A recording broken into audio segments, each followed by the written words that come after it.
which we know that he married her when she was 6 and consummated her when she was 9, you would only have to go to the father. You did not have to go to that little girl. So a little girl not even wanting to marry you, playing with dolls, mind you. My Yeah, country is the that's USA, forced. and guess what? In the USA, not going 1,400 years ago, we could just go 100 years ago. In the great Christian state of Delaware, um, it was legal for a man to marry. The age of consent was 7 years old. You can look it up in the great Christian country. So we're only going back 100 years. We're Did just you going just back say? 100 years. Where You did you have to say this go back was? 1,400 years to criticize the Muslim, Right. and Yeah, we But didn't have to here's my go thing. back Here's my thing, 100 though. years to criticize you. Here's my thing, though, yeah. with that. That's why Hey, El shut up! Flaco, Shut up! Shut up! I posted Shut his up! Anmo Shut brain up! because Shut up, Anmo brain is Rashid! 5 years Big old Mac, you Rashid! Anmo. have you Shut Anmo have up! the brain. co-host. I can rebuttal. Yeah, you Yeah. can rebuttal. Okay. So you have to realize that Christianity and Islam are two different things. Now, Christianity, marriage is based on a principle of fornication.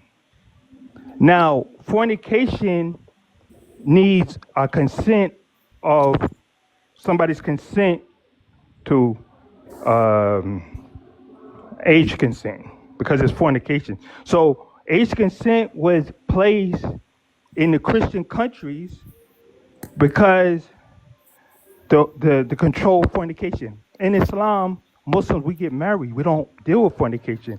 So there's no consent of the individual. It's a consent of the father and the family of the women, and it's a consent of the man. So I think it's no, of course not. And what's your reasoning toward that answer? Well, the Prophet Muhammad had about 12 wives, Okay. and they were all different ages. One of his wives was older than he was. Yeah, but what about If the somebody other 11? was attracted to children, I would say that most of their wives, if he had about 12, most of their wives would be children. Now, it's like this. If I eat apples, I love apples. Every day I eat apples. And one day, one of my apples is green. The next day, the other apple is red. One apple might be a little thin one, a big one. If I only had one apple that was red,